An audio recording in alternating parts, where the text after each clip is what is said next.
Atos 27, 29. E receosos de que fôssemos atirados contra lugares rochosos, lançaram da popa 4 âncoras e oravam para que rompesse o dia. Ainda no livro de Atos mesmo, capítulo 2, verso 42.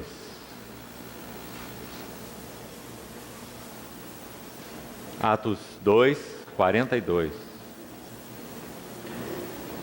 E perseveravam na doutrina dos apóstolos e na comunhão, no partir do pão e nas orações. Vamos orar mais uma vez.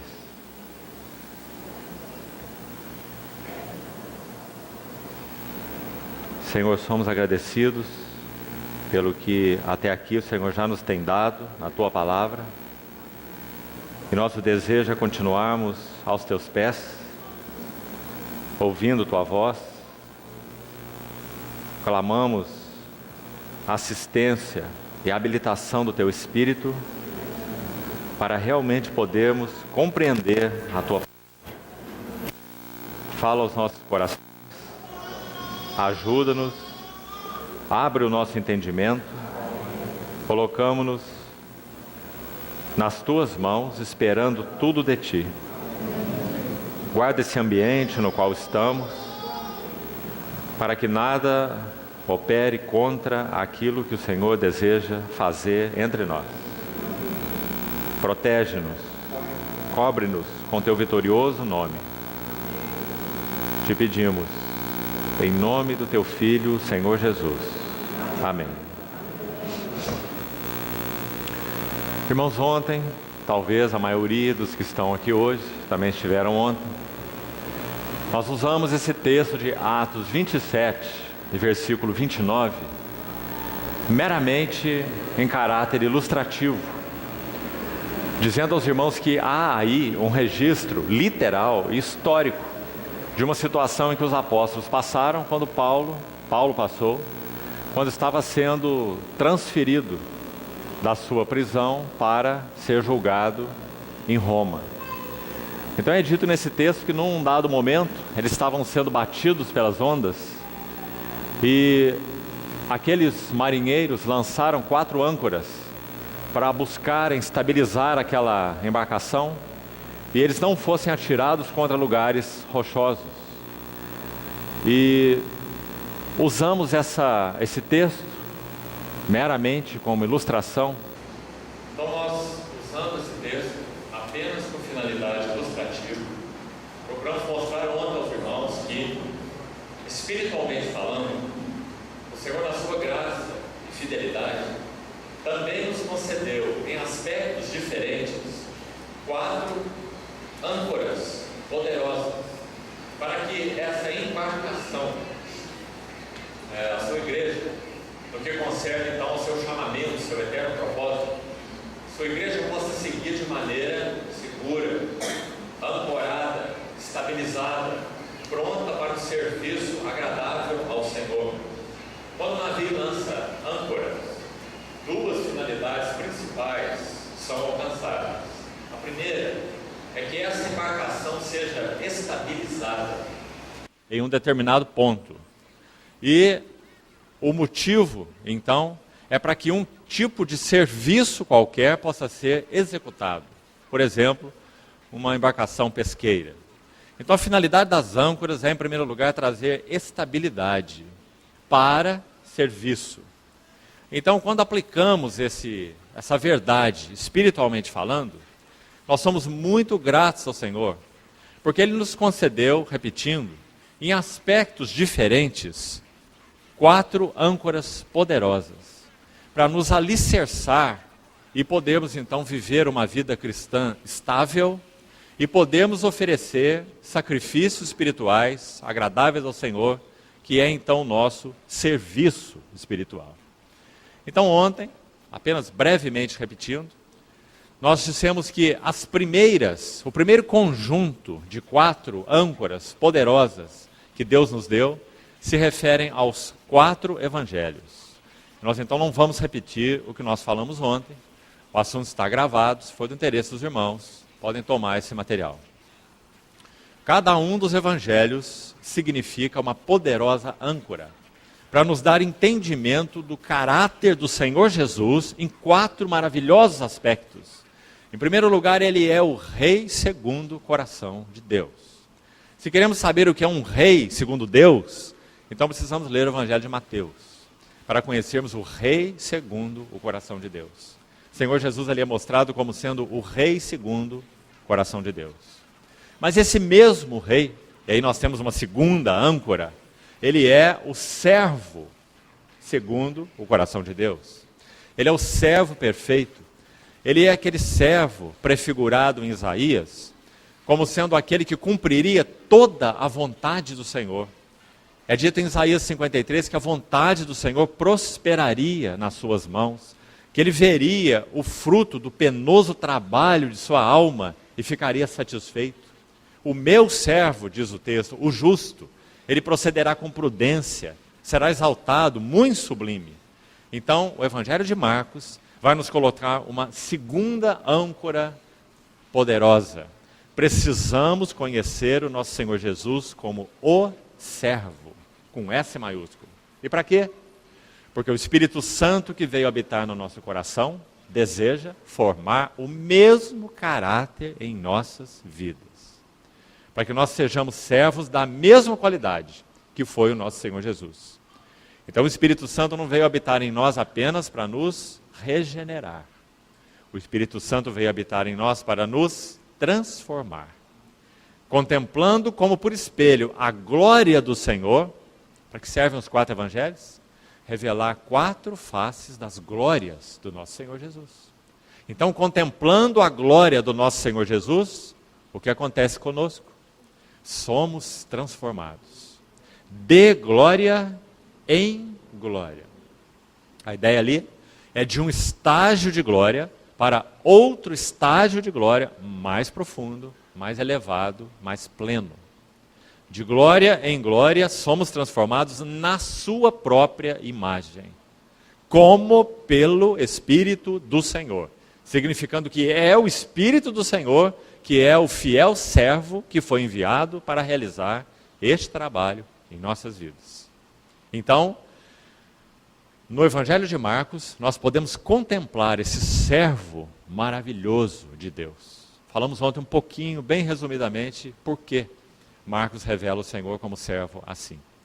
Depois nós temos uma terceira âncora, Lucas. Lucas vai nos mostrar que o Senhor Jesus é um homem com tudo que o homem tem e é. Ele tem espírito humano, ele disse, Pai, nas tuas mãos eu entrego o meu espírito. Ele tem alma humana, ele disse, a minha alma está profundamente angustiada até a morte.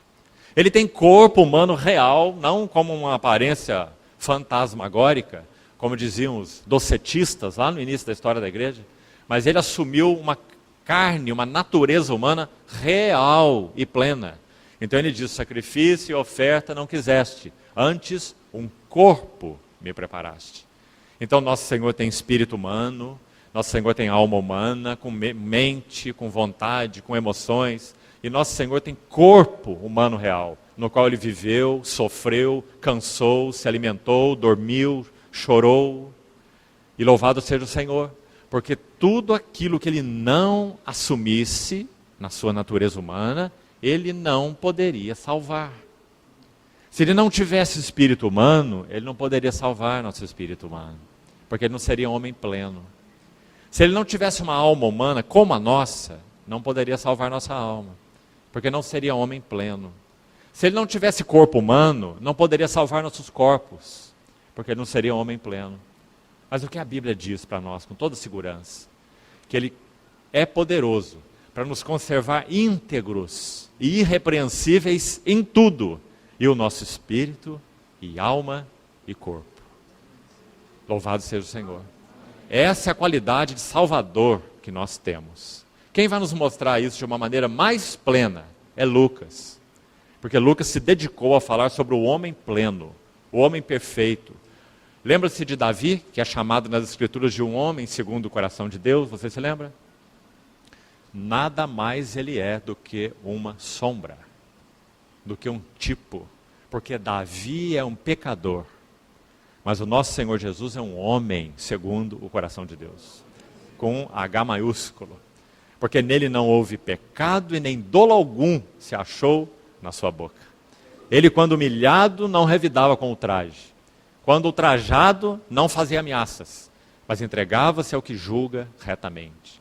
Então, irmãos, como nós não precisaríamos dessa poderosa âncora do Evangelho de Lucas, para que nós tenhamos uma contemplação plena do nosso Senhor Jesus.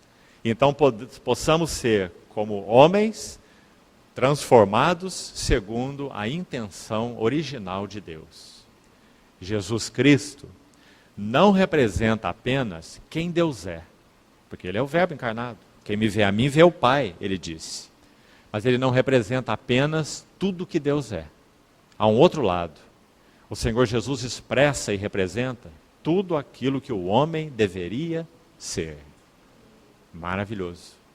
Então, quando olhamos essa vida maravilhosa, nós sabemos qual é a intenção do Espírito Santo e que tipo de caráter ele quer forjar em nossas vidas.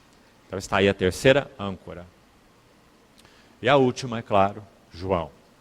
O que João vai nos dizer? João vai nos dizer que esse homem, o filho do carpinteiro, Jesus de Nazaré, ele é ninguém menos do que o Verbo encarnado de Deus. Aquele pelo qual Deus fez todas as coisas. Sem ele, nada do que foi feito se fez. Quem registra isso? João. No princípio era o Verbo estava com Deus e o Verbo era Deus. E lá no verso 14, do mesmo capítulo 1, e o Verbo, esse mesmo, Deus, o Verbo, se fez carne. E morou entre nós, cheio de graça e de verdade. E vimos a sua glória. Glória como do unigênito do Pai. Ah, irmãos, tudo que Satanás mais deseja é manter esse livro fechado. Porque quando ele é aberto, então nós vemos as glórias do nosso Senhor Jesus. E o que acontece conosco é que somos transformados de glória em glória na sua própria imagem. Então aqui está o primeiro grupo de 4 âncoras poderosas. Precisamos debruçar nossos corações sobre os 4 evangelhos, para nós vermos o rei que é servo, o servo que é rei, e ver o homem que é Deus e o Deus que é homem, o nosso Senhor Jesus. Que maravilhoso caráter ele tem. Depois nós vimos um segundo grupo de 4 âncoras. Ele está em Atos 2:42.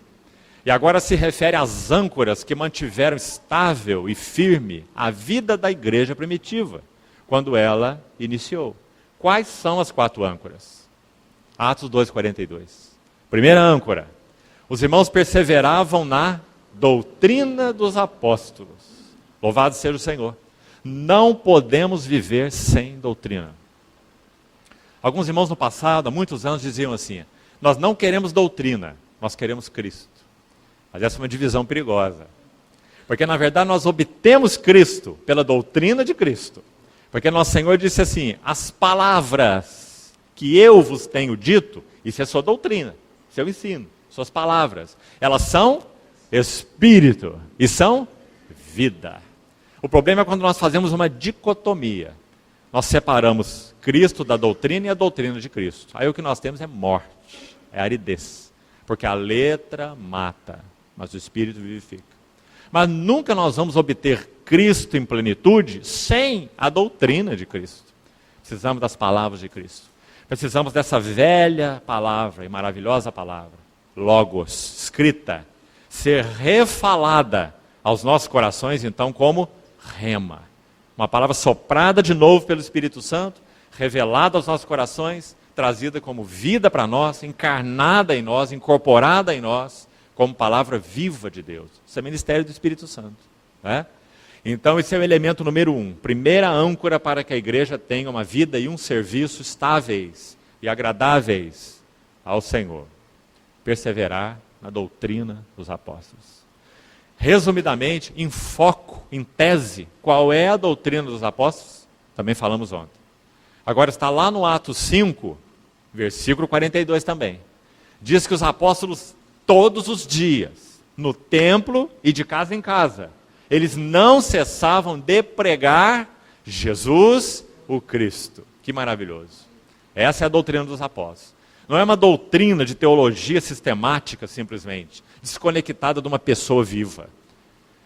Esse é o grande perigo em tese da maioria dos seminários. É desconectar Cristo da doutrina de Cristo. E ficamos com todo um arcabouço de doutrinas, com aquele palavreado todo complicado, mas não vemos Cristo. E sempre há um risco sério quando essa dicotomia é feita. Ela nunca pode ser feita. A chave que abre todas as Escrituras é Cristo. Quando Deus escreveu Gênesis, o que ele tem em mente não é nos dar 7 biografias maravilhosas que compõem aquele livro. Abel, Enoque, Noé, Abraão, Isaac, Jacó e José. Não, esse não é o livro do Gênesis. Mas naqueles 7 personagens nós vemos um personagem. Cristo. Cristo em Abel, Enoque, Noé. Cristo em Abraão. Como nós vemos Cristo em Abraão, não é? Cristo em Isaac, Cristo em Jacó, Cristo em José. Cristo na água da rocha, Cristo na rocha fendida, Cristo no maná que veio do céu, Cristo no cordeiro imolado. Cristo, Cristo e Cristo. Cristo é o supremo tema das Escrituras. Quando nós perdemos Cristo, nós perdemos tudo. Então, amados, o primeiro fundamento para a igreja caminhar de forma estável é a doutrina dos apóstolos, que é Jesus, o Cristo. Segunda coluna, segunda âncora, comunhão. Perseveravam na doutrina dos apóstolos e na comunhão. Então aí vimos que isso se refere a 2 coisas. Tanto a comunhão dos irmãos entre si, na comunhão da igreja, quanto a comunhão dos apóstolos. E aí também vimos ontem o que João fala, 1 João 1, sobre qual é a comunhão dos apóstolos. Ora, João diz, a nossa comunhão é com o Pai, com seu Filho, Jesus Cristo. E essas coisas vos escrevemos para que a nossa alegria seja completa. Sabe por que muitas vezes nos falta essa alegria intocável? Essa alegria imperturbável? Porque a nossa comunhão com Cristo é interrompida. Parece que nós vivemos de certa forma como nos tempos do Velho Testamento, fazendo visitas ao Santo dos Santos. Entrando e saindo, entrando e saindo. Mas esse não é nosso chamamento. Foi-nos aberto um novo e vivo caminho pelo véu, que é a carne do nosso Senhor Jesus rasgada na cruz do Calvário. Para que nós possamos, então, entrar no Santo dos Santos pelo sangue de Jesus, pelo novo e vivo caminho que Ele nos consagrou. Para fazer o que lá? Morar, permanecer. Irmão, sabe que esse era o grande desejo dos santos do Velho Testamento, mas que na verdade eles nunca alcançaram? Nunca alcançaram. Sabe por quê? Porque o verbo não havia se feito carne ainda. Sua carne não havia sido ainda rasgada na cruz. O sangue para a remissão de pecados não havia ainda sido derramado. O que eles tinham era sangue de animais. Tipológicos. Sabe o que Romanos diz? Que aquele sangue de animais que eram oferecidos todo ano, eles cobriam pecados. Olha que palavra interessante. Cobriam. Mas o sangue de Jesus remove pecados. Louvado seja o Senhor. Nós não temos pecados cobertos, nós temos pecados removidos. Então nós temos o privilégio de entrar no Santo dos Santos pelo sangue de Jesus e morar ali. Sabe um homem, dentre outros, que anelou isso com todo o seu coração? Foi Davi mesmo. Esse que é chamado de um homem segundo o coração de Deus. Sabe o que ele escreve no Salmo 27? Uma coisa eu peço ao Senhor e a buscarei. Ele era um rei, irmãos, ele tinha tanta coisa, mas nada trazia sossego ao seu coração. Nem os tesouros, nem a fama, poder, sucesso, mulheres, nada. Uma coisa eu peço ao Senhor e a buscarei, que eu possa morar na casa do Senhor todos os dias da minha vida. Para fazer o quê? Para contemplar a beleza do Senhor e meditar no seu templo. Pode estar certo, irmão, Davi nunca conseguiu isso plenamente. Isso só foi possível depois que o Verbo encarnado se manifestou. E depois que o seu corpo foi rasgado na cruz. Seu sangue removeu pecados e o Espírito Santo veio finalmente. Aquele que no Velho Testamento é só uma promessa. Mas agora no Novo Testamento, no pacto da nova aliança, ele vem morar. Ele vem morar em nós. Para quê? para que nós possamos morar em Cristo Jesus. Para isso o Espírito Santo veio. Então, segunda âncora, comunhão. Comunhão com nosso Senhor Jesus e uns com os outros. Ah, irmãos, comunhão não é um meio para nós atingirmos algo em Deus ou de Deus. Comunhão é o próprio fim. Há uma história interessante que um determinado mestre de uma determinada seita, ele então, como ocorre nas seitas, ele tomou alguém para o seu discipulado pessoal. E quando esse jovem foi chamado para ser discipulado por esse mais velho, ele perguntou a ele, onde nós vamos? Esse mais velho disse a ele, você vai seguir viagem comigo, para você aprender algumas coisas. E o mais novo perguntou, onde nós vamos? E o mais velho respondeu, você vai viajar comigo. E não disse onde ir. Então passaram por muitos lugares. E aquele jovem teve muitas experiências com esse mais velho. Quando a viagem terminou, então a pergunta do jovem estava respondida. Aquela viagem não tinha finalidade de levá-lo a conhecer ambientes diferentes ou situações ou pessoas diferentes. Mas tinha a finalidade de imprimir no discípulo o mesmo caráter do mestre. Na verdade, esse é o chamamento que nós recebemos do nosso Senhor Jesus.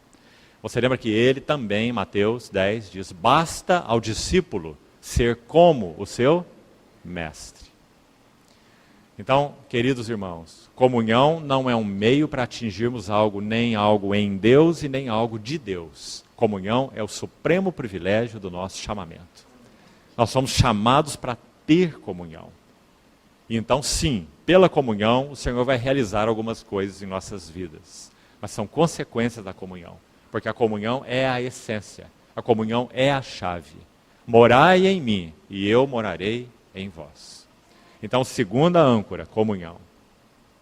A terceira âncora, partir do pão. Ontem também falamos um pouco do porquê do partir do pão ser uma âncora na vida da igreja, poderosa. Porque o partir do pão é um ponto de encontro que nosso Deus designou em Cristo Jesus para que nós tenhamos uma relação viva de amor, de adoração com Ele em torno de sua bendita mesa. Ele quer usar esse tempo para comunicar algo a nós que não é comunicado em outras situações. Por isso que ele diz, vinde, tomai e comei. Que maravilhoso, irmão. Quando você olha para o Éden fechado, depois do pecado, depois que o homem foi expulso, sabe o que você vê lá? 2 querubins. Querubins, é colocado ali no plural, que revolviam uma espada flamejante, para que o homem não entrasse no jardim, não tomasse da árvore e não comesse. Lembra-se?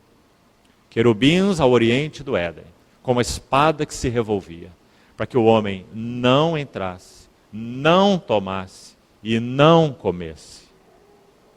Depois nós vamos para Êxodo 25, nós vamos ver os querubins de novo. Agora eles estão um de frente para o outro no propiciatório, com as faces voltadas para o propiciatório, porque ali o sangue era derramado. E o Senhor disse que ali ele viria, veja a situação diferente agora. Ali eu virei a ti, ele disse a Moisés, em Êxodo 25, e falarei contigo com respeito aos filhos de Israel. Mas isso era tão limitado. Era uma comunhão que na verdade só Moisés desfrutava. Mas agora, 1500 anos depois, nós vemos o próprio verbo de Deus, aquele que a arca da aliança tipifica, aquele que o propiciatório tipifica, são tipos dele, esse mesmo, a verdadeira arca da aliança, agora veio em carne e habitou entre nós. E sabe o que ele fala? Já no final de sua vida, seu ministério, ele toma um pão, parte um pão, dá aos seus discípulos e diz assim, tomai e comei. As palavras de Gênesis são para que ele não tome e para que ele não coma. Mas as palavras do nosso Senhor são, tomai e comei. Por quê? Porque ele nos abriu esse novo e vivo caminho, pelo seu precioso sangue. Por isso a mesa do Senhor é tão importante. E por isso as Escrituras, através do apóstolo Paulo, o Espírito Santo, repreendeu os coríntios que não estavam entendendo a mesa do Senhor. não esperavam uns pelos outros, comiam desordenadamente e uns até se embriagavam. Aí Paulo falou assim, vocês não têm casas onde comer e beber? Lembra-se? Por que ele está dizendo isso? Ele está dizendo, essa não é uma mesa de vocês. Essa não é uma mesa da igreja. Essa é uma mesa do Senhor.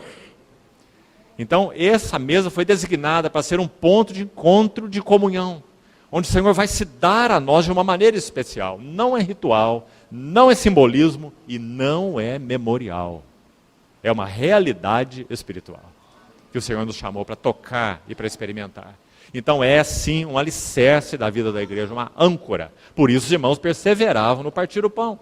Eles faziam memória do Senhor, nosso grande Redentor, aquele que derramou o sangue, aquele que teve o corpo ferido, aquele que abriu o novo e vivo caminho, aquele que derramou o Espírito Santo. Essas são as memórias da mesa do Senhor.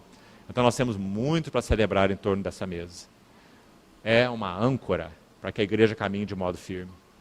Quando nós começamos a nos ausentar da mesa do Senhor, isso significa que há algo errado em nossas vidas. Porque o Senhor colocou a sua mesa como sendo uma das âncoras para que a igreja caminhe de forma estável e firme. E a última âncora nesse versículo, então, está aí na parte final do verso 42. Eles também perseveravam nas orações, por causa de tudo que isso significa. Tanto no aspecto pessoal, individual, entra no teu quarto, fechada a porta, orarás a teu pai que está em secreto, ele que vem em secreto te recompensará, sim, mas também a oração da igreja, ou a oração corporativa. Quando os apóstolos estavam sendo ali perseguidos no início da história da igreja, passando por muitas aflições, a igreja primitiva se reuniu, em Atos 4 é registrado, e orou. A igreja reunida orou. Porque ela viu o eterno propósito de Deus, tocou o trono de Deus, entendeu a vontade de Deus, os apóstolos e outros irmãos estavam sofrendo pelo testemunho do Senhor, e a igreja ora não para que eles sejam poupados e nem livrados. Mas a igreja diz assim, tu soberano Senhor, ou seja, tudo está debaixo do teu controle. Tu soberano Senhor que fizeste o céu, a terra, o mar, tudo que neles há, que disseste pela boca de teus servos, e cita lá a referência profética, dizendo que se juntaram pessoas nessa cidade, Pôncio Pilatos e Herodes, contra o teu santo servo Jesus. Então eles oraram assim, Senhor, olha para as suas ameaças, e concede aos teus servos que anunciem com intrepidez a tua palavra. Não é maravilhoso, irmão? Eles não pediram livramento das turbulências, eles pediram intrepidez para anunciar a palavra. A oração da igreja, quando toca o trono de Deus. Sabe qual foi o resultado daquela oração? E tremeu o lugar onde eles estavam reunidos. E todos ficaram cheios do Espírito Santo. E isso está registrado em Atos 4. E quanto às nossas orações, como tem sido? Então, que o Senhor nos ajude a recuperar essa âncora, a oração da igreja. Entendendo, conhecendo a mente do Senhor. E então podemos orar segundo a mente do Senhor. Não é segundo nossos interesses. Nem mesmo segundo as nossas necessidades. Mas é segundo as necessidades de Deus. Daquilo que Ele quer realizar em nós. E através de nós. Então já citamos ontem. Me perdoe por estar alongando ainda mais nesse assunto. Já falamos um tanto ontem. Sobre essas 4 âncoras que estabilizaram a vida da igreja primitiva. E agora então nós vamos iniciar hoje e concluir amanhã o último grupo de 4 âncoras. E precisamos explicá-lo então um pouco, para depois falarmos bem panoramicamente, que o Senhor nos ajude a abordá-lo assim, e estimular então os irmãos a estudarem com afinco esses 4 livros do Novo Testamento, que compõem o último grupo de 4 âncoras, para agora nos darem uma clareza de entendimento a respeito do eterno propósito de Deus em Cristo Jesus. Os primeiros 4 evangelhos, a beleza do verbo encarnado. 4 âncoras, 4 aspectos, já falamos. O segundo grupo de 4 âncoras, a vida da igreja primitiva, estabilizada nesses 4 elementos poderosos. E o último grupo de 4 âncoras, 4 livros, 4 epístolas do Novo Testamento, que se constituem 4 poderosas âncoras, para nos dar uma visão ampla do que podemos chamar de a economia de Deus. Ou se quisermos usar outra palavra, a dispensação do mistério. Palavra que usa Paulo em Efésios e também em Colossenses. Aquela palavra ali, dispensação, fala de uma economia de Deus. O que significa isso? O que Deus tem no seu coração e deseja revelar, deseja expressar de ponto a ponto, de início a fim. Então essa é a economia, a dispensação de Deus. 4 livros, 4 âncoras, para trazerem clareza e profundidade nesse assunto. Quais são e por que eles são as 4 âncoras. Então vamos observar um pouquinho cada um deles. A primeira âncora se chama Romanos. Romanos é uma âncora profunda. Daqui a pouco vamos examinar um pouquinho desse livro, é nosso encargo para essa primeira noite. A segunda âncora, Efésios. Efésios. A terceira âncora, Colossenses. E a última âncora, Hebreus. Por que esses 4 livros são especiais? Queridos, usarmos a palavra especial requer uma explicação. Porque toda a palavra de Deus, de Gênesis e Apocalipse, é especial. Você concorda? Toda a escritura é inspirada por Deus. Agora, em que sentido poderíamos chamar esses 4 livros de especiais? Então vamos explicar. Há alguns livros em que a densidade de revelação é maior do que outros livros. Quem de nós não acha preciosa a Epístola de Tiago? Aqueles 5 capítulos de Tiago. Mas nenhum de nós pode negar que a densidade de revelação contida nesses 4 livros que nós citamos é bem maior do que na Epístola de Tiago. Embora a Epístola de Tiago seja preciosíssima, não é? E assim todas as outras, como já falamos. Então, por que esses 4 livros são 4 âncoras? Vamos devagar com isso para entendermos bem. Romanos, por excelência, revela a glória do Evangelho. Nós podemos dizer que a Epístola de Romanos é dedicada a falar sobre o Evangelho de Deus segundo o apóstolo Paulo. Nós temos o Evangelho segundo Mateus, não temos? Evangelho segundo Marcos, Evangelho segundo Lucas, Evangelho segundo João. Mas nós poderíamos dizer que nós temos um 5º Evangelho na Bíblia. É o Evangelho segundo Paulo. O Evangelho segundo Paulo é Romanos. Compreendeu? É em Romanos que ele vai mostrar o que é o Evangelho. E ele pôde escrever aquela carta, ele não conhecia os irmãos em Roma, lembre-se. Então ele pôde escrever aquela carta de uma maneira muito tranquila. E digamos até mesmo sistemática. Ele segue uma ordem muito definida naquela carta, diferente de Gálatas. Quando você olha para o livro de Gálatas, você vê um Paulo que entrou na Galácia, que pregou para aqueles pagãos de uma maneira tão maravilhosa. Cristo foi exposto ante os olhos deles como crucificado.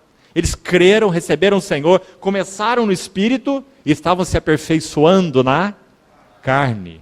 Então ele começa aquela carta e não faz nem saudação. Você se lembra? Ele já começa aquela carta como pegando seu machado e colocando na raiz. Não é? Porque era grave a situação dos Gálatas. Eles estavam recebendo um outro evangelho. E acolhendo um outro espírito. Estavam sendo extraídos de Cristo. Então Paulo escreve aquela carta urgente de admoestação, de exortação. Mas Romanos não é assim. Romanos ele vai fazendo uma escritura sistemática, calma, tranquila, sóbria. E vai mostrando qual é o conteúdo maravilhoso do Evangelho de Deus. Então está aqui a primeira poderosa âncora. Romanos fala da glória do Evangelho de Deus. Efésios, qual o tema de Efésios? A glória da igreja de Deus. Por isso é a segunda âncora. Onde nós temos uma escritura mais exaustiva sobre o que é a igreja do que Efésios. Você pode sugerir um outro livro do Novo Testamento? Não há nenhum que fale da igreja, mostre a igreja, natureza da igreja, vida da igreja, serviço da igreja, como Efésios. Então Efésios, por causa da densidade de revelação no aspecto igreja, é o livro sobre a glória da igreja. Romanos, glória do Evangelho. Efésios, glória da igreja. Terceira âncora, Colossenses. Qual o tema de Colossenses? Por excelência, glória de Cristo. Irmãos, não há nenhuma passagem na Bíblia que se compare a Colossenses 1, de 13 a 20, onde Paulo vai expondo as glórias de Cristo de uma maneira tão clara, precisa e profunda. Ele é a imagem do Deus invisível, o primogênito de toda a criação. Cada frase, irmão, precisa ser estudada, porque ela está mostrando as belezas da glória de Cristo. Ele é o princípio, o primogênito dentre os mortos, para em tudo ter a primazia. Todas as coisas foram feitas por ele, tudo nele subsiste. Tantas glórias. Glórias de Cristo. Ele é a cabeça do corpo da igreja, ele é o princípio, você vê? Ele é a glória de Cristo. Esse é o tema de Colossenses. Por isso, ela é uma âncora dessa revelação do eterno propósito de Deus, como nós falamos. E então a última âncora, preciosa, Hebreus. Que livro esse, irmão? Que livro único é esse livro? Ele é único em diversos sentidos. Sabe qual é o primeiro? Não sabemos quem o escreveu. Que maravilhoso esse livro. Ele é um livro tão maravilhoso que se nós soubéssemos quem escreveu, nós íamos colocar essa pessoa aí do lado de Paulo. Não é? Talvez não tenha sido Paulo realmente, não tenha sido. As evidências apontam para outros lados. Mas que livro é esse, Hebreus? Ele, por excelência, vai mostrar o Senhor Jesus como grande apóstolo e sumo sacerdote da nossa confissão. Nenhum livro faz isso como faz Hebreus. Então, qual seria o tema de Hebreus? Vamos chamar de a glória da carreira cristã. A glória da carreira cristã. O livro de Hebreus é composto de 5 passagens de exortação. Aliás, toda a carta é uma palavra de exortação. Ela nos diz isso. No capítulo 13, o autor concluindo diz assim: eu vos rogo que suporteis a singular, a presente palavra de exortação. E lembre, ele escreveu 13 capítulos, não é? E sabe como ele chama isso? Eu vos escrevi resumidamente. Ou que irmão é esse? Vai escrever 13 capítulos desse e dizer que ele escreveu resumido. Que livro, irmãos. Não é? Então, na verdade, quando você estuda Hebreus, você vê que lá dentro tem 5 passagens de exortação. Mas sabe por que ele usou a palavra singular, dizendo suporteis a presente palavra de exortação? Porque, na verdade, é uma exortação só. Mas sabe o que o Espírito Santo faz? Ele exorta aqui no primeiro elemento, no primeiro nível, aí ele exorta aqui, aí exorta no terceiro nível, exorta no quarto nível, exorta no quinto nível. São 5 passagens de exortação que nos mostram o progresso da vida cristã. Primeiro vai nos exortar quanto à negligência, é a primeira exortação. A última vai nos exortar contra a indiferença. E no meio dela tantas coisas, mostrando o perigo de nós sermos cristãos negligentes e não agarrarmos com firmeza as verdades ouvidas. Lembra-se? Primeira exortação. Depois, na segunda, ele fala de incredulidade, dizendo para que não haja em nenhum de vós um perverso coração de incredulidade, que vos aparte do Deus vivo. Depois ele exorta contra a apostasia. Pessoas que estavam indo bem com o Senhor, mas num determinado momento elas pararam e se colocaram à margem do caminho. Isso chama apostasia. Então o autor de Hebreus exorta contra a apostasia, de uma maneira tão tremenda. Depois a quarta exortação é sobre o pecado voluntário. Se vivermos deliberadamente em pecado, já não resta mais sacrifícios pelos nossos pecados. Que tremenda exortação. E por último, ele exorta contra a indiferença, usando o exemplo de Esaú, dizendo: não haja entre vós nenhum impuro ou profano, como foi Esaú, que por um repasto vendeu o seu direito de primogenitura. Porque Esaú lá em Gênesis fala assim para o seu irmão Jacó: de que me vale o direito de primogenitura? Se eu agora, aqui e agora, estou morrendo de fome. Ele foi completamente indiferente à porção dobrada que ele teria direito da parte de Deus e trocou por um prato de sopa. Então o Espírito Santo exorta contra a indiferença. Que livro essa epístola aos Hebreus. Palavra de exortação. A glória da carreira cristã. Então vamos rapidamente recuperar isso, recordar, e vamos falar um pouco de Romanos hoje, até onde pudermos ir. Romanos fala da glória do Evangelho. Efésios fala da glória da igreja. Colossenses fala da glória de Cristo. Veja, a igreja e Cristo. A igreja é o corpo, Cristo é a cabeça. As duas epístolas fazem um paralelo. Cabeça do corpo, corpo da cabeça. Efésios, Colossenses. E finalmente Hebreus, a glória da carreira cristã. Vamos falar um pouco sobre Romanos. Vamos abrir nesse livro e vermos, mesmo que bem sinteticamente, alguma coisa preciosa sobre essa epístola, como ela foi redigida pelo Espírito Santo, através de Paulo. Se você abrir no capítulo 1, por favor, capítulo 1 de Romanos, diz assim os primeiros versículos. Romanos, capítulo 1, versículo 1. Paulo, servo de Jesus Cristo, chamado para ser apóstolo, separado para o Evangelho de Deus. Você está vendo que logo no primeiro versículo aparece a palavra? Né? Tema de Romanos é esse aí, é o Evangelho de Deus. Agora ele vai dizer que esse Evangelho, no verso 2, foi por Deus outrora prometido, por intermédio dos seus profetas, nas Sagradas Escrituras, vírgula, com respeito a seu Filho. Por favor, note essa frase aí. Porque Paulo está dizendo que o Evangelho, do versículo 1, o Evangelho de Deus, ele tem um tema. Nós sabemos o que significa a palavra Evangelho, não sabemos? O que significa? Boas novas. Mas cuidado com essa definição, porque na verdade o Evangelho é bem mais que isso. O Evangelho de Deus diz respeito ao seu Filho. Essas são as boas novas, porque diz respeito ao seu Filho. O Evangelho anuncia tudo que Cristo é e tudo que Cristo fez. Tudo que Ele é, tudo que Ele fez. Esse é o conteúdo do Evangelho. O que foge disso é estranho ao Evangelho. Ou seja, o Evangelho é cristocêntrico. Do contrário, não é evangelho nenhum. Então, o evangelho é com respeito, verso 3, ao seu Filho, que segundo a carne veio da descendência de Davi, e foi designado. Que palavrinha interessante. Para entendê-la bem, quando você pega uma semente e não sabe do que ela é, tem uma boa maneira de você descobrir, se você não é um especialista. Qual é a maneira? Plante. Não é? Para você ver que fruto vai dar. Essa palavra designado, conforme foi escolhida pelo Espírito Santo, é essa aqui. Está dizendo que o Senhor Jesus Cristo, Ele é o Verbo de Deus encarnado, que foi plantado aqui na terra em carne, e quando Ele foi plantado na morte, esse é o ponto essencial, quando Ele foi plantado na morte, assim como uma semente é enterrada na terra, plantada na morte, nós então sabemos o que Ele é. Compreendeu?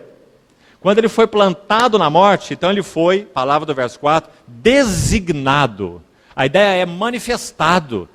Ficou claro, foi revelado que ele é quem? Ele é o Filho de Deus. Sabe o que revelou isso? Sua morte. Sabe por quê? Irmão, 500 anos antes de Cristo, Buda já ensinava. Mas Buda morreu e acabou. 500 anos antes de Cristo, Confúcio já ensinava também na China, mas ele morreu e acabou. Buda, quando estava para morrer, sabe o que ele disse para os seus discípulos? Lutem, lutem, sem cessar. Senhor Jesus, quando morreu e concluiu sua obra, sabe o que ele disse para os seus discípulos? Está tudo consumado. Graças ao Senhor. Muito diferente. O que restou para os seus discípulos fazerem? Nada. Está tudo consumado. Apenas nos apropriarmos daquilo que Ele é e daquilo que Ele fez. Quando esses chamados líderes iluminados morreram, o túmulo continua mantendo as suas garras poderosas sobre eles, a morte. Mas quando Jesus de Nazaré foi plantado na morte, então Pedro vai dizer assim, os grilhões da morte não puderam segurá-lo. Porque Ele é o autor da vida. Então ele vai dizer, e Deus ressuscitou a Cristo, rompendo os grilhões da morte, porque era impossível que ele fosse retido por ela. Não é maravilhoso? Então é isso que Paulo está dizendo aqui, que ele foi designado, ele foi manifestado, Filho de Deus, olha aí, com poder, segundo o Espírito de Santidade, pela ressurreição dos mortos. Está tão claro. Foi a ressurreição que evidenciou que ele realmente é o Filho de Deus, o autor da vida, né? Então, irmãos, aqui nesses primeiros 4 versículos, são claros que o tema de Romanos é o Evangelho de Deus, que diz respeito ao Senhor Jesus, o que ele é e o que ele fez. Você quer ver como Romanos termina? Abra no capítulo 16, por favor. Veja o verso 25. E vamos então vendo juntos por que esse livro é uma das âncoras da revelação de Deus no Novo Testamento. Uma âncora profunda. Romanos 16. Olha o que diz o verso 25. Ora, aquele que é poderoso para vos confirmar segundo o meu evangelho. Não é interessante? Romanos termina com a mesma palavra. Evangelho. Porque o tema de Romanos é o conteúdo do Evangelho, que diz respeito a Cristo, o que ele fez, e Cristo, o que ele é. Seguindo o verso 25. O meu Evangelho e a pregação de Jesus Cristo. Esse é o Evangelho. Conforme, então, o que Paulo chama de meu Evangelho, ou Evangelho de Deus, e a pregação de Jesus Cristo é de acordo com, é conforme a revelação do mistério que estava guardado em silêncio nos tempos eternos. Não é um versículo maravilhoso, irmão? Porque o que está dizendo aí, o Espírito Santo está dizendo aí, é que quando o Evangelho é pregado, Jesus Cristo é pregado, então um eterno mistério, que estava oculto dos séculos e oculto das gerações, estava no coração de Deus, ele então é revelado. E esse mistério é o Evangelho de Deus, que diz respeito à pessoa e obra do Senhor Jesus. Maravilhoso, irmão. Então nós temos essa carta, 16 capítulos. Ficamos sabendo, nessa vinda, nessa visita aos irmãos, que os irmãos estudaram Romanos. Não é assim? Estão estudando. Acho que vão terminar nunca, né? Romanos, que âncora é essa? Maravilhosa. Para que o Evangelho de Deus possa se descortinar, então, para nós, né? Que o Senhor use esse tempo, então, ajudá-los a dar um voo panorâmico nessa epístola maravilhosa. Estimular ainda mais o apetite dos irmãos para estudar essa epístola linda. Então, esse é o tema de Romanos. Meu Evangelho é a pregação de Jesus Cristo e é a revelação do mistério que estava guardado em silêncio nos tempos eternos. Só o Espírito Santo para colocar palavras como essas, não é? Que linda frase é essa? Deus mantendo silêncio. Desde toda a eternidade. Deus guardando um segredo. Ah, se fôssemos nós, né? Nós não guardamos segredo nem durante algumas horas. Deus guardou um silêncio dos tempos eternos. E sabe quando ele rompeu o silêncio? Quando o Verbo se fez carne e habitou entre nós. Cheio de graça e de verdade. Isso significa Deus rompeu o silêncio. Na verdade, antes dele romper o silêncio, ele falou algumas coisas, mas ele falou sem palavras, porque sua palavra estava guardada com ele mesmo. No princípio era o Verbo, a palavra estava com Deus e a palavra era Deus. Mas antes dele liberar essa palavra, sabe o que ele fez? Ele deu umas sombras. Antes dele mandar o noivo, ele fez uns ensaios de núpcias. E esse é o Velho Testamento. Ensaio de núpcias. Então nós vemos aquelas figuras do noivo, sombras, tipos, não é? Mas o noivo está ali, só que em figuras. Deus ainda não falou nada. Mas então quando o noivo vem, acabou. O fim da lei cerimonial é Cristo, para a justiça de todo aquele que crê. Porque agora Deus rompe o silêncio. Então Paulo vai dizer, o meu evangelho é a pregação de Jesus Cristo conforme a revelação de um mistério que estava oculto, em silêncio, guardado nos tempos eternos. Aí ele continua assim, olha o verso 26. E que agora, graças a Deus por esse agora se tornou manifesto. Louvado seja o Senhor, irmãos. E foi dado a conhecer por meio das Escrituras proféticas. Paulo, ou Saulo de Tarso, quando ele foi derrubado pelo Senhor na estrada de Damasco, se você estudar a cronologia no livro de Atos, você vai ver que, sabe o que o Senhor fez com ele? Ele tomou Saulo de Tarso, ali em Damasco. Ele ficou cego 3 dias. Aquele que achava que via tudo, porque ele era hebreu de hebreus. E quanto à lei, um fariseu. Quanto à justiça que há na lei, irrepreensível. Não era fácil Saulo de Tarso, não é? Então ele saiu com carta de autorização de Jerusalém para prender e acabar com essa seita na mente dele, chamada cristãos, os seguidores de Jesus. E lá foi ele para acabar com eles. E no meio do caminho, o perseguidor é alcançado por aquele que o perseguia desde os séculos eternos.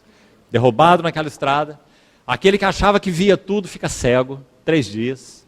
Ele é levado para Damasco, tem que esperar o Ananias, que entra no livro de Atos e sai do livro de Atos sem ninguém saber. Um personagem tão anônimo, não é? Que interessante. Um irmão, Ananias, vai batizar Paulo. Deus me mandou aqui, Paulo, para te batizar, para que essas escamas caiam dos seus olhos, para que você saiba o quanto importa sofrer pelo seu nome. Você é um vaso escolhido. Veja as palavras que Ananias falou. E depois Ananias some do mapa no livro de Atos, não é? Então Paulo, na pessoa de Ananias, primeiro ele viu Jesus glorificado na estrada de Damasco. Quem és tu, Senhor? Eu sou Jesus.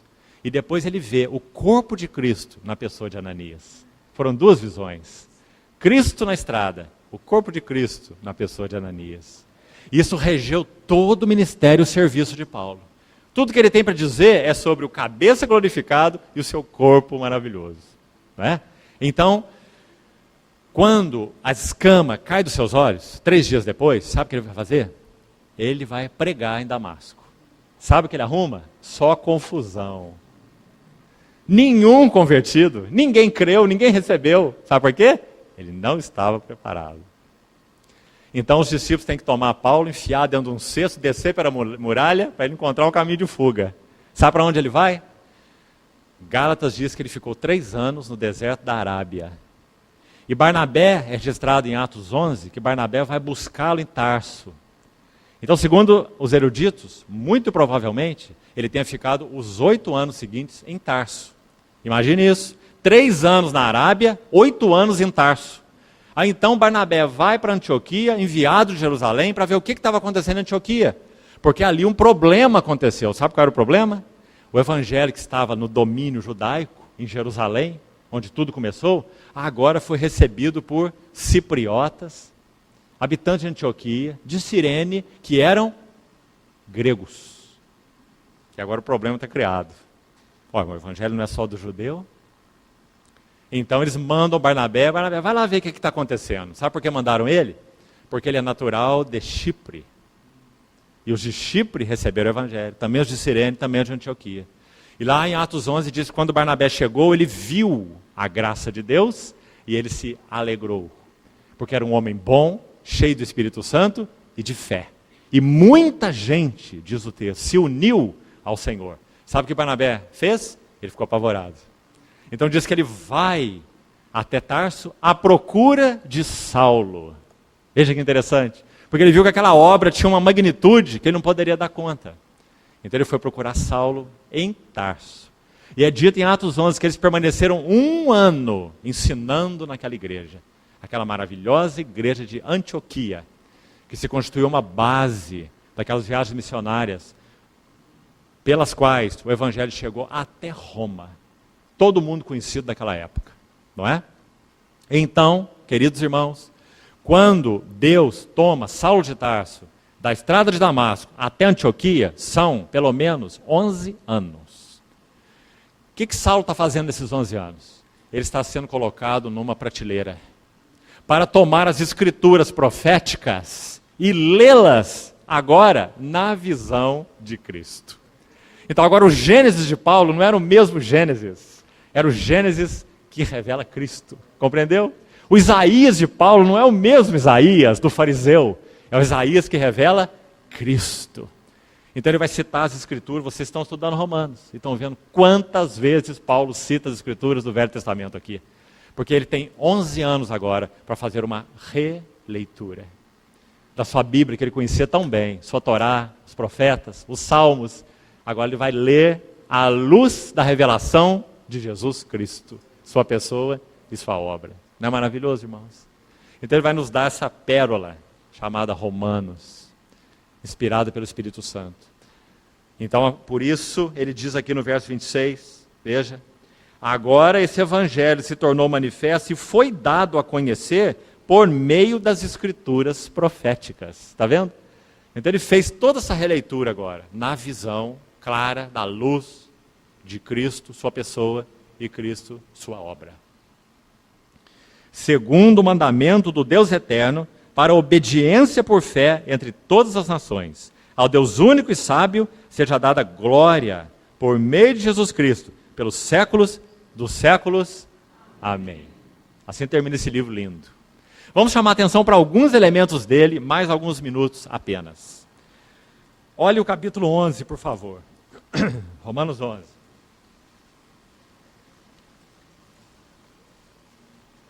Os últimos versículos desse capítulo 11.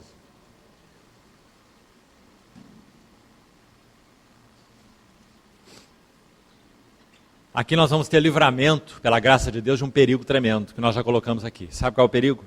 Nos contentarmos com doutrinas desconectadas de Cristo, que não nos trazem o vigor, a beleza da revelação de Jesus Cristo.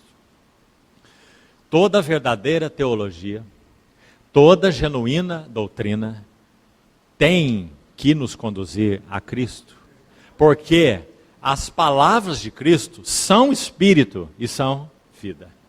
Então, depois de Paulo escrever 11 capítulos desse livro tão tremendo, e como falamos, escrever de uma forma tão tranquila, ele não está enfrentando problemas dos romanos, ele nem os conhece, né? Então ele escreve de uma maneira tão paulatina essa revelação do Evangelho de Deus. E quando ele chega no capítulo 11, depois de escrever, podemos dizer, tanta teologia maravilhosa, tanta doutrina nessa carta, sabe o que acontece com ele? Irmãos, guarde isso, irmão, no seu coração. Guardemos todos nós. Toda genuína doutrina, toda genuína teologia, não nos incha o peito, nos enche um palavreado estranho e nos faz zombar dos outros que não pensam como nós. Mas toda genuína teologia leva os nossos joelhos a se dobrarem. Então, depois de ele escrever 11 capítulos de profunda teologia, sabe o que ele faz? Leia capítulo 11, verso 33. Uma doxologia. Toda genuína teologia tem que nos levar à doxologia. O que é doxologia? Adoração. Senão, irmão, nós tivemos uma teologia morta. Nós tivemos um ensinamento acadêmico. Compreende? Mas nós não tivemos ministração de Cristo aos nossos corações. Então, depois de ele escrever 11 capítulos, o que ele faz? Só esse já é maravilhoso. Tem muita coisa aí nesse Esse está falando de espanto. Esse está falando de admiração. Esse está falando de assombro. Ele está dizendo, profundidade da riqueza, tanto da sabedoria como do conhecimento de Deus. Quão insondáveis são seus juízos, quão inescrutáveis são seus caminhos. Escute as perguntas agora, irmão. Você lê esse evangelho e diz, mas quanta sabedoria Deus deu a esse homem, e não deu? Ao Paulo, esse apóstolo tão especial. Olha o que ele escreveu nesse livro já aí, nos 11 capítulos para trás. Quanto discernimento, quanta sabedoria, quanto conteúdo de Deus. E agora ele faz umas perguntas, ele diz, quem, pois, conheceu a mente do Senhor? Você viu o que ele está fazendo? Quem foi seu conselheiro? Que perguntas, né? Tocando o trono de Deus, a soberania de Deus, essa inescrutabilidade de Deus. Deus não pode ser domado. Deus não pode ser regido pelo homem. Deus tem os seus conselhos, Ele faz todas as coisas segundo o conselho de sua própria vontade. Sabe quem que Deus consulta para fazer as coisas? A si mesmo. Porque Ele é completamente suficiente e sábio. O Deus triuno, Pai, Filho, Espírito Santo, consultam-se a si mesmos, porque são suficientes em si mesmo. Então, quem conheceu a mente do Senhor? Quem foi seu conselheiro? Quem primeiro deu a ele? Que versículo 35 importante. Joga por terra a teologia da barganha, a teologia da retribuição, não é? Eu dou e Deus me dá. O meu dar amarra Deus comigo. Compromete Deus comigo? Ah, irmão. Jó também pensava assim. Ele recebeu um testemunho de Deus mesmo, que ele era um homem justo, íntegro, temente a Deus, reto, e se desviava do mal. 5 testemunhos que Deus deu de Jó. E sabe o que Jó achava que ia acontecer? Ele sendo assim? Que Deus estava amarrado com ele. Então quando ele começou a sofrer, ele falou, não pode. Eu sou justo, eu sou íntegro, eu sou reto, eu desvio do mal. Senhor, o Senhor está errado. O Senhor está aí à espreita, olhando, eu sou a caça, o Senhor é o caçador. Jó diz isso, está lá no seu livro, leia lá e você vai ver. Tu me espreitas, né, para procurar então caçá-lo. Aí aqueles 3 amigos chegam perto dele. 3 amigos iguais àquele, ninguém precisa de inimigo. Eles vão aguçar a alma de Jó. Um deles representa as emoções. O falar dele é todo emocional. O outro, o Bildade, representa a mente. Ele é intelectual. Ele aguça a mente de Jó para ser inquiridor. Por que você sofre assim? Você sofre assim por causa disso. Você pecou, por isso você está sofrendo. E depois vem o último amigo, é o Zofar. E o Zofar é voluntarioso. Os 3 falam em 3 rodadas. Na última, o Zofar nem fala. Ele já perdeu a paciência com o Jó. Ele diz, Jó, você é um burro mesmo, você não consegue entender nada. Já não vou falar mais nada. Na última vez ele nem fala. Porque ele é arbitrário, compreende? Ele representa a vontade. Muito interessante. Emoções, mente e vontade. São os 3 amigos de Jó. Aguçando a alma de Jó. Para que ele tente entender o sofrimento dele baseado nas emoções. Baseado nos pensamentos, nos arrazoamentos. Ou baseado na vontade. Ele não chega a nada. Gira em círculo, gira em círculo, gira em círculo. Jó não sofreu porque pecou. Não. Jó sofreu e então pecou. Porque no seu sofrimento ele arguiu Deus. E ele imputa injustiça a Deus. Então, quando Eliú entra em cena, Eliú representa o Espírito Santo. E Eliú, então, começa a mostrar um falar genuíno e puro. Sabe por que ele foi o último a falar? Eliú? Porque ele era o mais novo, o mais jovem. Interessante, sabe o que isso significa? Quando nós passamos por sofrimento, o primeiro que fala em nós é o velho homem. Ele é mais velho. E o último que fala é o novo. O Espírito Santo é o último que fala. Então Eliú foi o último a falar. Quando ele começa a falar, então Jó começa a entender alguma coisa. E fica quieto, escutando Eliú. Quando chegamos ao capítulo 38, aí é Deus mesmo. Aí Deus intervém. E é tipo, então, Deus, de um redemoinho, respondeu a Jó. E aí ele faz um questionário, muitas perguntas. Uma prova. Tá? Jó começa a ler aquela prova. Agora bora fazer o primeiro Enem da história. Aí Jó começa a ler aquela prova. E ele tira 0. Porque as perguntas que Deus faz é o seguinte: Jó, você sabe de onde vem o relâmpago? Você sabe quantas cabras montesas não criam? Você sabe o caminho da geada do vento? Jó vai lendo aquele questionário e ele tira 0. Aí sabe o que ele faz? Ele fala assim: põe uma mão. Uma vez eu falei, mas não replicarei. Aliás, 2 vezes, mas não replicarei.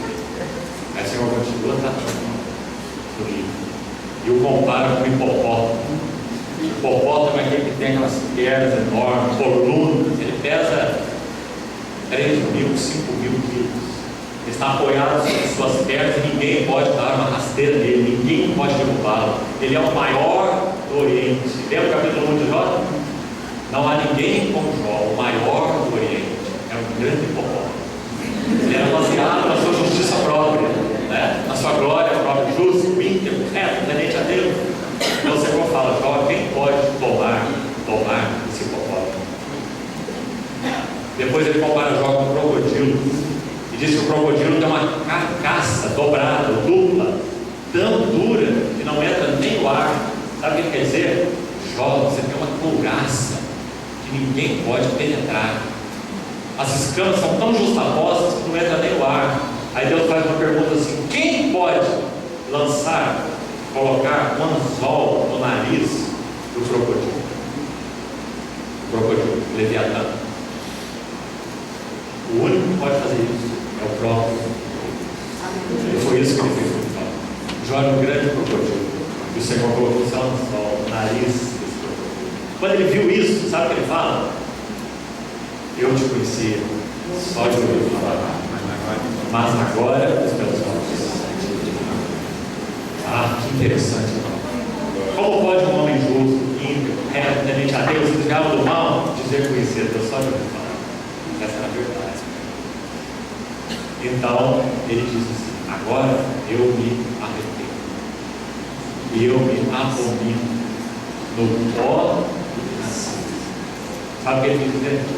Todas as vezes que a palavra hebraica para abominação é usada, sempre, invariavelmente, ela tem conexão com idolatria. Os ídolos são a abominação.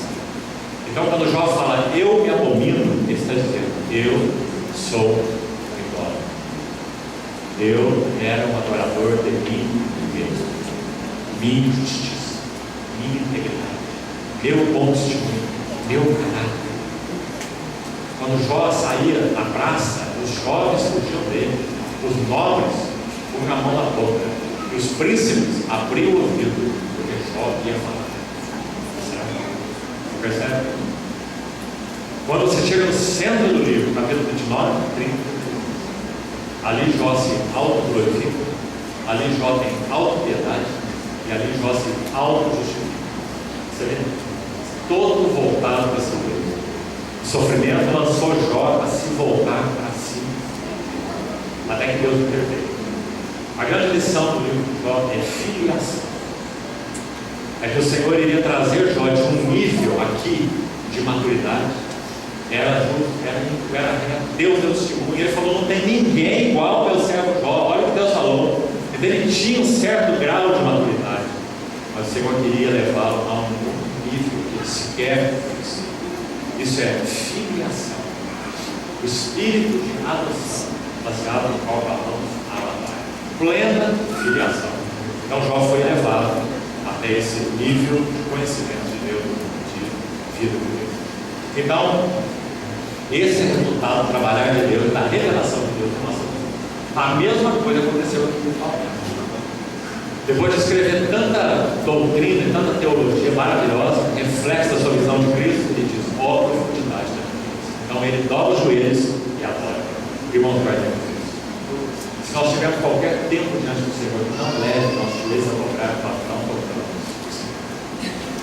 Se nós meditamos na sua palavra, abrimos sua palavra, meditamos nela, estudamos sua palavra, ouvimos sua palavra, compartilhando sua palavra conosco, mas isso não leva nossos joelhos a se dobrarem.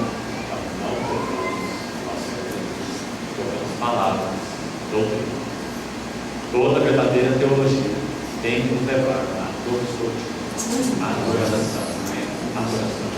Essa é uma tremenda lição do livro de Romanos. Você está vendo aqui no capítulo 2. Agora, rapidamente, já vamos terminar. Não vamos poder fazer mais do que um rápido voo panorâmico, mas vamos fazer isso. Qual é o assunto de Romanos 1? Vá folheando sua Bíblia, por favor. Qual é o assunto de Romanos 1, Romanos 2, Romanos 3, até o versículo 20. Localize aí, por favor. 3, 20. Romanos 3, 20. Toda essa primeira sessão tem como tema a iniquidade completa de todos os homens. Então aqui no versículo 10 do capítulo 3 diz assim: não há justo, e nem sequer um. Não há quem entenda, não há quem busque a Deus, todos se extraviaram e a uma se fizeram inúteis. Irmão, a diferença entre Romanos e Efésios, no que concerne a apresentação do Evangelho, é a seguinte: Romanos começa de baixo para cima. Em que sentido? Romanos começa da miséria do homem e vai até a glória de Deus. Efésios começa da glória de Deus e vem até a necessidade de Deus. Caminhos opostos, mas revelando o mesmo maravilhoso Evangelho. Então, o que a carta dos Efésios faz? Deus nos abençoou com toda sorte de bênção espiritual nas regiões celestiais em Cristo. Então, você viu onde começou? Nos lugares celestiais em Cristo. Mas até onde vai? Maridos, amai as suas mulheres como Cristo amou a igreja. Pais, criai os vossos filhos em disciplina e de conversação do Senhor.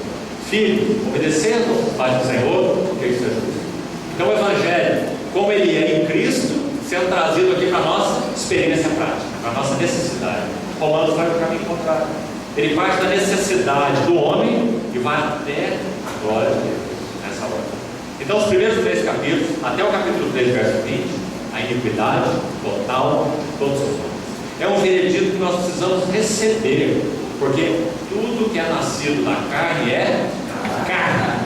E a carne milita contra o Espírito, e o Espírito contra a carne, para que nós não façamos o que porventura seja do nosso querer, o querer natural, simplesmente nosso, né? Então nós precisamos receber esse veredito drástico de Deus, descrito aqui em Romanos 3, de 10 a 18. Olha o tamanho do texto, de 10 a 18, para dizer o que para nós?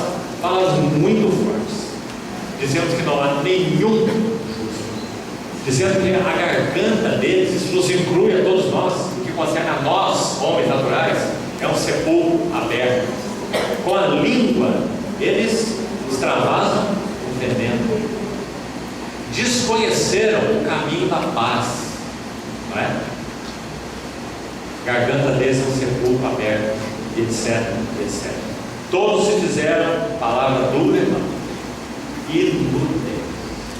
Será que nós já encaramos isso diante do Senhor? Toda a seriedade? No que concerne a nós, seres humanos, pessoas humanas, sejamos homens ou mulheres, Deus tem um veredito para nós. E o veredito é inútil. Inútil, uma palavra fortíssima.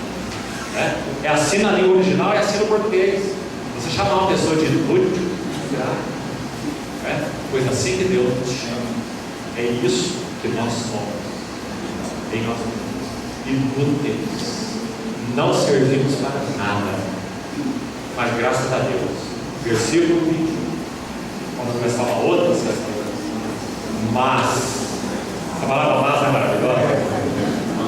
Lá em Efésios diz assim: Ele vos deu vida, estando vós mortos, andávamos no curso desse mundo, segundo o príncipe da potestade do ar, o espírito que atua nos filhos da desobediência, entre os quais todos nós andávamos outrora, segundo o curso deste mundo, fazendo a vontade da carne dos pensamentos, etc. Aí diz assim: mas Deus, sendo rico em misericórdia, que massa, pessoas, o mesmo massa. Depois de dizer para nós inúteis, vai dizer mas agora, sem lei, graças a Deus. Porque sabe o que a lei faz? Você está estudando Romanos, eu creio que sabe. A lei é um espelho que desceu do céu. Nós éramos horríveis, mas nós não sabíamos. Nós éramos um dragão que achávamos que era uma princesa. Então o Senhor desceu um espelho do céu, que se chama a lei. Então a lei foi o espelho do nosso rosto, e nós nem conseguimos olhar direito. Estava feio. Porque a lei diz assim: não cobiçarás. E o que nós descobrimos? Nós cobiçamos, e cobiçamos. Não é? Não terás outros deuses perante mim. O que nós descobrimos? O primeiro Deus que nós temos se chama eu. Então a lei é o espelho de Deus. Por isso Romanos vai dizer assim: pela lei vem o pleno conhecimento do pecado. Então nunca Deus deu a lei com a finalidade que nós fôssemos justificados. Por quê? Porque há algum problema na lei?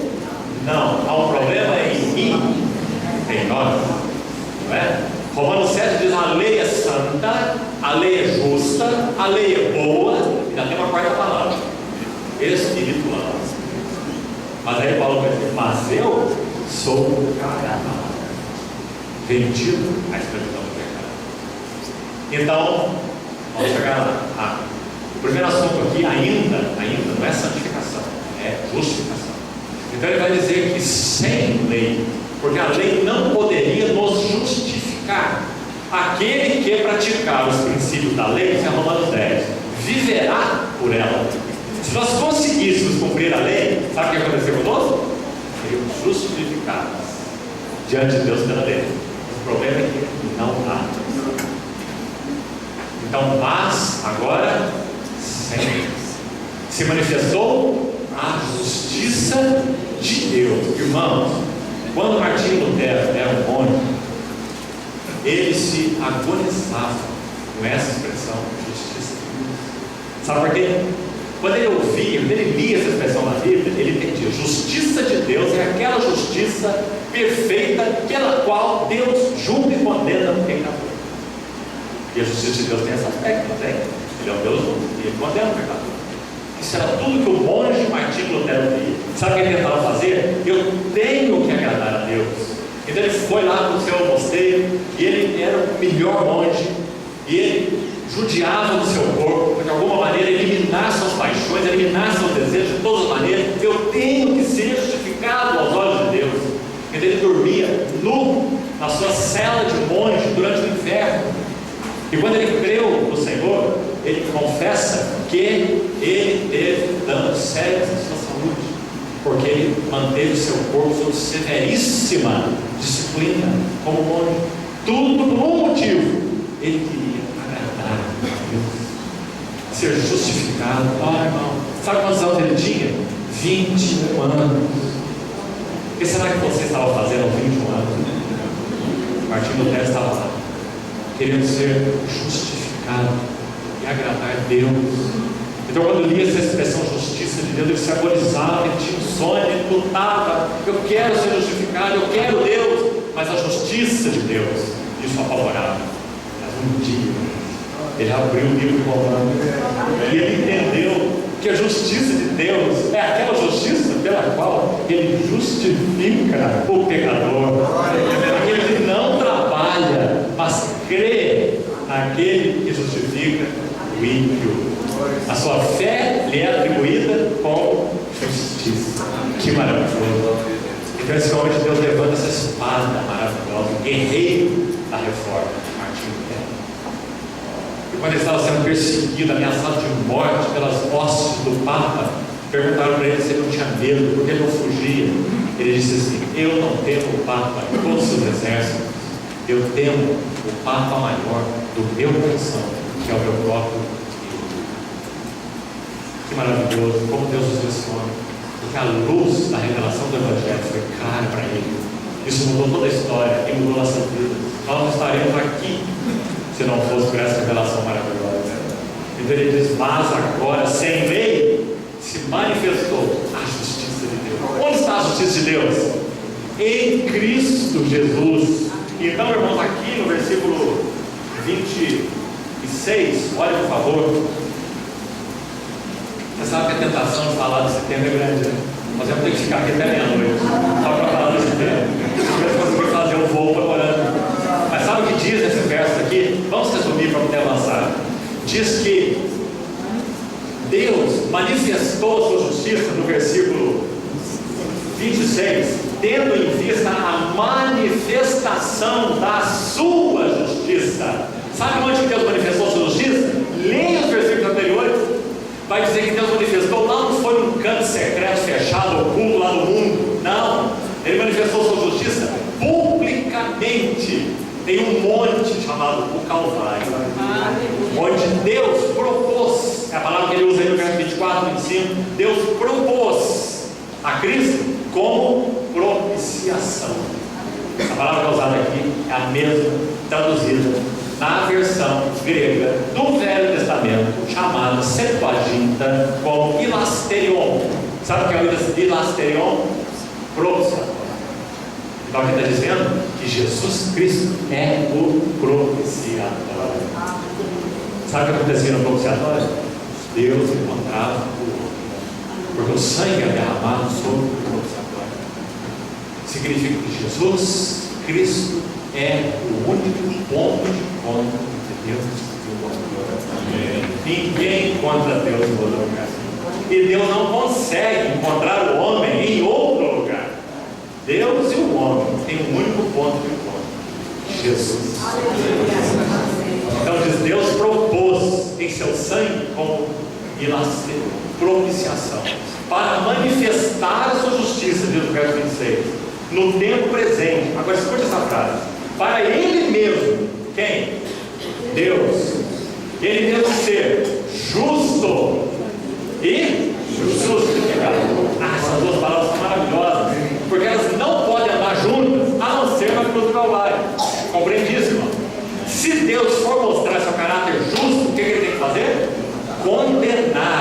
pecador, porque ele é justo. Se Deus vai se mostrar justificador apenas por esse lado, então ele tem que fazer vista grossa e dizer assim: eu não estou vendo pecado em ninguém, vou esquecer esse assunto de pecado e vou justificar todo mundo. Isso tornaria Deus imoral, e ilegal, e injusto. Ele não pode fazer isso. O que Paulo diz escrevendo para Timóteo? Que Deus não pode negar-se a si mesmo. É impossível. Deus é todo poderoso, né? Mas saiba que tem algumas coisas o todo poderoso não pode fazer.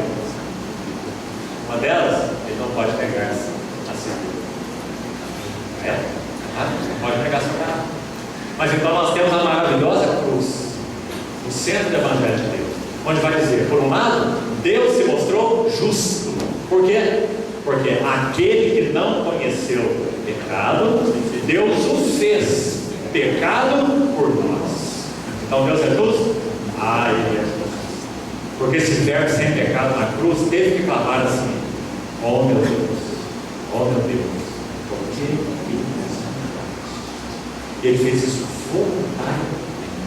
Ninguém tira a minha vida, eu voluntariamente. Então ele suportou essa separação, para que o pecado, como princípio e realidade espiritual, fosse julgado na pessoa dele. Veja isso, irmão, que nossos olhos sejam abertos. O Senhor não precisou julgar teu pecado e meu pecado individualmente, compreende? Porque o pecado é uma realidade espiritual. Então, quando o Senhor Jesus estava na cruz, ele foi feito pecado por nós. Por causa do pecado ser uma realidade espiritual, então Deus colocou essa realidade espiritual, essa entidade espiritual sobre Cristo. Ele tomou sobre si o pecado de nós todos, porque o pecado é uma realidade, e essa realidade foi julgada ali, na pessoa do Redentor. Então Deus é justo, ele julgou o pecado. Mas Deus é justificador, porque ele julgou o pecado na pessoa de um substituto que pôde nos representar dignamente e plenamente, porque ele tem espírito humano, tem alma humana, tem corpo humano, ele é homem. Então ele pode dizer: eu vou me oferecer pelos homens. Então Deus é justificador daquele que tem fé. Coisa maravilhosa essa. Todas as chamadas seitas ou filosofias, elas partem de um crescimento espiritual que vem de baixo para cima. Você vai sendo espiritualizado, iluminado, entrando nas doutrinas secretas, no esoterismo, e vai indo aqui de grau em grau e sendo espiritualizado. Todas as seitas e filosofias e religiões anunciam isso. O Evangelho é o único que mostra Deus como aquele que desce. Então a salvação se dá no Evangelho de cima para baixo e não de baixo para cima. Por que nós cristãos não precisamos de autoajuda? Em espécie nenhuma. Autoajuda com alto com U. Porque nós já recebemos ajuda do alto com L. O verbo já se fez carne e já veio habitar entre nós. E o Espírito Santo já foi enviado. Então Deus é justo e o justificador. Aí, completando, Paulo no capítulo 4 vai citar o exemplo de Abraão. E dizendo assim: ao que não trabalha, mas crê naquele que justifica o ímpio, a sua fé é atribuída como justiça. No capítulo 4, então, ele vai citar esse exemplo. Todo o capítulo 4 é dedicado, na verdade, ao exemplo de Abraão. Lindo capítulo, mostrando como que Deus imputa justiça. Uma palavra importante, significa lançar na conta. Você puxou o teu saldo lá, ele é zero, e é zero, e é zero, e só fica no zero. Um dia você puxa o teu saldo e tem alguma coisa lá, não é? Porque foi imputado, compreendeu? Não é teu. Você ficou ali assombrado, mas de onde veio isso? Nos foi imputada justiça, foi lançada em nossa conta. Quem lançou em nossa conta? Senhor Jesus Cristo. Então aquele que não conheceu o pecado, Deus o fez pecado por nós. Olha a troca aí. Nós éramos pecadores com pecado, ele se fez pecado por nós, para que nós, que somos pecadores, fôssemos feitos justiça de Deus. É maravilhoso. A troca bendita essa que o nosso substituto fez por nós.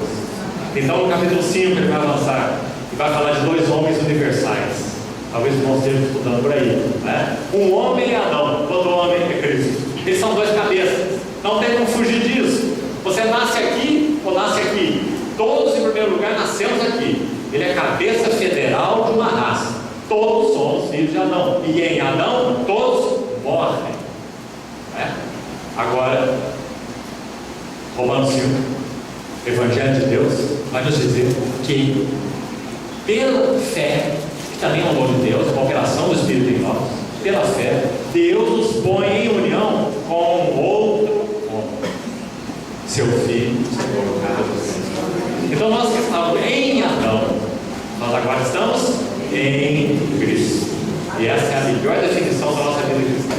O que é ser um cristão? É ser um homem ou uma mulher em Cristo. Nele nós estamos, nele nós temos tudo. Ele é nossa sabedoria, justiça, santificação. E aí, no capítulo 6 de Romanos, ele vai mais.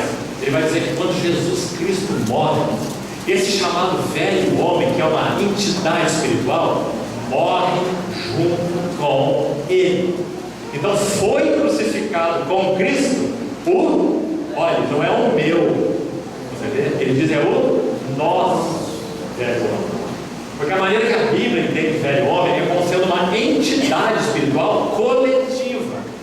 Sim, eu posso falar de meu velho homem, mas no que concerne a obra que o Senhor fez na cruz, temos que usar no plural. Porque o velho homem é uma entidade corporativa. Sabe quem é o cabeça do velho homem? Adão. E nós somos os muitos membros. É uma entidade espiritual. Quando o Senhor Jesus morreu, foi crucificado com ele o nosso velho homem. Deus não criou o velho homem, Deus criou o homem. Quando o homem pecou, ele se torna um velho homem. O que significa isso? Significa que agora o homem que foi criado por Deus não tem mais condição de responder às demandas de Deus. Não pode andar com Deus, não pode responder a Deus, não pode ter comunhão com Deus. O homem se torna velho. Quando o Senhor Jesus morreu, foi crucificado um velho. Quando ele ressuscitou, um novo homem, criado segundo Deus, em justiça e retidão, procedentes da verdade. Então nós somos colocados em união com um outro cabeça federal, Jesus Cristo, cabeça do novo homem. Aí no capítulo 7, ele vai dizer que nós que já fomos justificados, nós somos santificados não pela lei. E aqui ainda um exemplo, concluindo. A lei é mostrada em Romanos 7, talvez seja por aí que os irmãos estão, não é? A lei é mostrada em Romanos 7 como marido perfeito. Pense assim, marido perfeito. Sabe, marido perfeito é um problema sério, está bem que não tem, né? Marido perfeito é aquele que sabe tudo. Marido perfeito é aquele que nunca erra. Marido perfeito é aquele que dá as exigências certas. É que tem a palavra exata no momento exato. O marido não existe aqui, mas esse marido é a lei. A lei é assim. Então, nós estamos casados com a lei. Em que sentido? Mesmo justificados, preste atenção, mesmo justificados em Cristo, não fomos justificados pela lei, fomos justificados em Cristo. Mas agora, já justificados, nós precisamos ser santificados. Não é isso que a Bíblia ensina? Agora a pergunta é: como nós vamos ser santificados? Nós podemos dizer teoricamente, temos dois caminhos, de novo. Um caminho, a lei. Então vamos obedecer a lei para ser santificados. Mas a lei é o marido perfeito. E nós somos a esposa desastrada. A lei diz, então faça. E nós, o querer o bem está em mim. Não porém o. Então aquela esposa está ali tremendo, né, diante do seu marido, falando assim: você é tão perfeito nas suas ordens, eu quero fazer isso que você me pediu, você está certíssimo, eu tenho que fazer isso, eu preciso fazer isso, mas eu não consigo fazer isso. Esse é o nosso problema. Querer está em nós, mas não efetuado. Aí Paulo fala: que miserável homem que eu sou, quem me livrará do corpo dessa morte? Que figura interessante. Das penalidades dos crucificados no Império Romano era ter o cadáver daquela pessoa que eles mataram, no caso de assassinos. Um assassino, então, matava uma pessoa. Uma das formas de penalidade do Império Romano, sabe qual era? Amarrar o corpo da vítima dele. Ele ia carregar o corpo dessa pessoa até o corpo apodrecer. Já pensou nisso? Ele ia dormir com esse corpo amarrado nele 24 horas por dia, até o corpo apodrecer. Essa é a figura que Paulo usou aqui em Romanos. Ele está dizendo assim: miserável homem que eu sou, quem me livrará do corpo dessa morte? Ele está entendendo que ele é um peso para ele. Ele não consegue agradar a Deus, mesmo sendo já justificado. Ele não consegue andar com Deus de modo agradável. Ele vê na sua mente uma lei que o faz escravo da lei de Deus, mas ele vê nos seus membros uma outra lei que opera contra a lei da sua mente, palavra Romanos 7, e o faz prisioneiro do pecado. Isso se chama lei do pecado e da morte. Mas aí então ele vai descobrir, ele descobre finalmente que o caminho para ser santificado é compreender que em Cristo Jesus, nessa esfera de comunhão, nessa esfera de união com Cristo, opera uma outra lei, a lei do Espírito da vida em Cristo Jesus. Sabe o que ela faz? Ela não anula a outra lei, ela suplanta a outra lei. Não é maravilhoso? Então na nossa carne continua operando a lei do pecado da morte. Mas qual é agora, chegando a Romanos 8? Qual é a mensagem de Romanos 8? Nós podemos andar no Espírito. Então não vamos satisfazer as concupiscências da carne. Isso está escrito em Gálatas 5,16. A mesma mensagem de Romanos 7. Dizendo assim: nós não somos constrangidos, mas não somos obrigados a viver segundo a carne. Por quê? Porque em nós opera a lei do Espírito da vida em Cristo Jesus. Que maravilhoso, irmão. Você vê o tamanho desse evangelho? Paulo começou lá na perdição, agora ele já está aqui na santificação. Aí Romanos 8 ele vai agora para a glorificação. Ele fala assim: nós já temos todas as maravilhosas bênçãos, preciosas, mas ainda não terminou. Nosso espírito é geme e suporta angústia até agora. Nós queremos mais. Ele veio habitar em nós e ele quer mais em nós, o Espírito. O que ele quer? Nós experimentemos a plena redenção. Então ele vai dizer: na esperança nós somos salvos. Esperança que se vê não é esperança. Então nós gememos em nosso íntimo, aguardando a adoção, a redenção nossa. E ali, essa carta tem 3 gemidos. No capítulo 8. O primeiro gemido, a criação. A criação geme e suporta angústias até agora. Nós estamos vendo a criação gemer aí, cada vez com gemidos mais altos. Não é? A criação está gemendo. E ela está aguardando o quê? O que vai acalmá-la? Sabe o que é? A revelação, a glória dos filhos. Sabe o que isso significa? O Senhor Jesus voltando, os santos sendo glorificados, colocados em união plena com Ele. Então a criação entrando em repouso, o dia de repouso. Graças a Deus. Nosso espírito geme. Primeiro, a criação geme. Segundo, nosso espírito geme, aguardando a adoção de Deus. E agora, sabe qual é o último que geme? Romanos 8, versículo 26. Espírito Santo. Também o Espírito. Também o Espírito.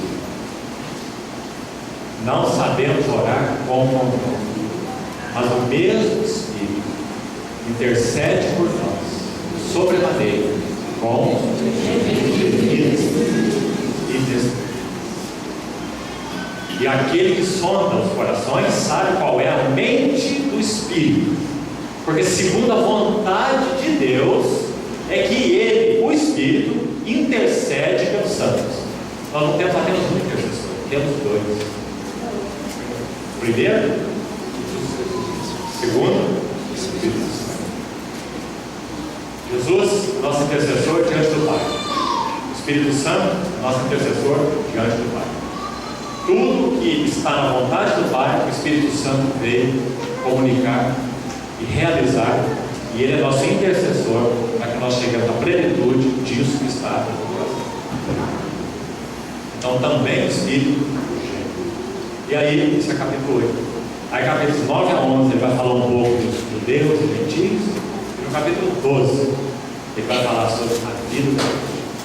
Depois de mostrar toda essa beleza, ele vai dizer: então, irmãos, eu vos rogo, apresentei os vossos corpos como sacrifício vivo, santo e agradável a Deus. Transformai-vos pela renovação da vossa mente. Experimentareis a boa, agradável, perfeita, maravilhosa consagração, Romanos 12, 1 e 2, serviço, Romanos 12, 3 a 8, relacionamentos, do 9 até o final. Consagração, serviço, relacionamentos. Assim termina no 9.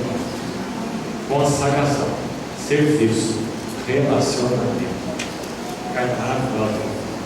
Então, por isso, Romanos é uma âncora poderosa. Que o Senhor nos ajude a conhecê-lo profundamente. Um servo de Deus chamado Martin Lloyd Jones, logo aqui na entrada há um livro dele, muito bom por sinal, Sermão do Monte.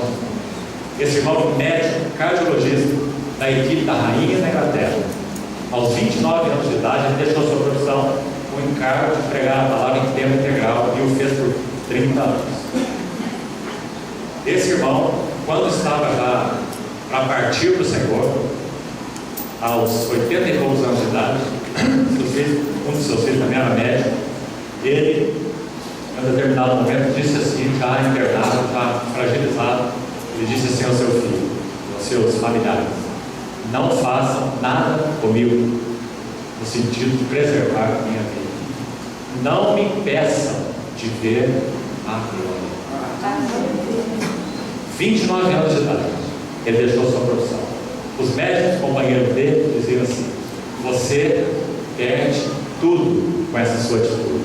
Ele respondia assim: eu não perdi nada, eu ganhei tudo. E ele escreveu meditações no livro de Romanos até a sua morte. Ele não concluiu o seu estudo de Romanos. Talvez os irmãos também não concluíram, mas o Senhor ele não concluiu o seu estudo de Romanos de mais de 2 anos, ministrando versículo por versículo essa epístola maravilhosa, porque ela é uma âncora da revelação.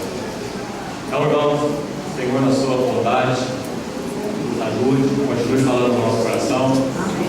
Sei que nós colocamos aí muito material, mas confiamos. O Espírito Santo é capaz de nos ajudar a assimilar algo, ganhar o nosso coração para aquilo que as Escrituras ensinam. Vamos então orar. Senhor, obrigado, muito obrigado, porque o Senhor nos deixou a tua palavra escrita, inspirada nas nossas mãos. Como te louvamos, Senhor, porque nós temos aqui esse exemplar, uma cópia das Escrituras na nossa mão. Obrigado porque podemos abri-la, podemos ler, meditá-la, estudá-la. Obrigado pelo Espírito de sabedoria e de revelação que nos mostra Cristo. Pedimos ao Senhor que continue explicando essas verdades ao nosso coração, continue nos falando, continue nos ensinando e, sobretudo, continue nos transformando de glória em glória na sua própria imagem. Obrigado porque o Senhor nos deixou essas âncoras seguras e firmes, para que tenhamos uma vida estável, em paz, um serviço agradável